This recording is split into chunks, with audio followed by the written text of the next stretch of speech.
यह कहानी है एक नरभक्षी दैत्य और एक व्यापारी की। बहुत समय पहले की बात है। एक व्यापारी दूर देश की यात्रा पर निकला था। रास्ते में वह एक बगीचे के किनारे बैठकर भोजन करने लगा। उसने एक खजूर खाया और उसकी गुठली को अनजाने में दूर फेंक दिया। दुर्भाग्यवश वह गुठली एक दैत्य के सिर पर जा गिरी। दैत्य अत्यंत क्रोधित हो उठा और गर्ज कर बोला, तूने मुझ पर हमला किया है, अब इसकी सजा मौत होगी। व्यापारी घबराकर दैत्य के सामने गिड़गिड़ाने लगा, हे दैत्यराज, मुझसे यह अपराध अनजाने में हुआ है, कृपा कर मुझे क्षमा करे। दैत्य निर्दयी था और उसे कोई दया नहीं आई। तभी वहां से 3 बूढ़े गुजरे।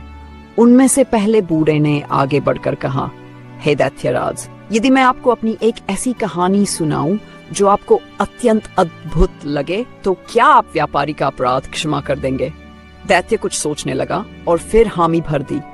तब पहले बूढ़े ने अपनी कहानी सुनानी शुरू की। पहला बूढ़ा कहने लगा, मैं एक धनी व्यापारी था और मेरी 3 पत्नियां थीं। मेरी पहली 2 पत्नी मुझसे असंतुष्ट रहती थीं, जबकि तीसरी पत्नी अत्यंत बुद्धिमान और स्नेहशील थी। एक दिन व्यापार के सिलसिले में मुझे विदेश जाना पड़ा। जब मैं लौटा तो ये देखकर स्तब्ध रह गया कि मेरी पहली 2 पत्नियों ने षड्यंत्र कर मेरी तीसरी पत्नी को एक दुष्ट जादूगर के हाथों बेच दिया था। मैंने बहुत प्रयास किया, परंतु मेरी पत्नी का कोई पता नहीं चला। वर्षों तक उसे खोजता रहा और अंततः एक दिन मुझे ज्ञात हुआ कि वह एक जादूगर के महल में कैद है। जब मैं वहां पहुंचा, देखा कि वह एक गहरी गुफा में पत्थर की मूर्ति के रूप में खड़ी थी।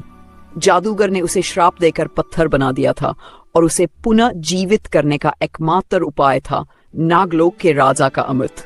मैंने नागलोक की यात्रा की, वहां के रक्षक नागों से युद्ध किया, कठिन परीक्षाओं का सामना किया और अंततः वह अमृत प्राप्त कर लिया। जैसे ही मैंने अमृत से अपनी पत्नी को स्पर्श किया, वह पुनर्जीवित हो उठी। मैं उसे लेकर अपने नगर लौटा और अपनी दुष्ट पत्नियों को दंड देकर अपनी पत्नी के साथ सुखपूर्वक जीवन व्यतीत करने लगा। दैत्य को यह कथा अत्यंत रोचक लगी और उसने व्यापारी के अपराध का 1/3 भाग क्षमा कर दिया। अगर आप अपनी मां से सच्चा प्यार करते हैं तो चैनल को सब्सक्राइब जरूर करें।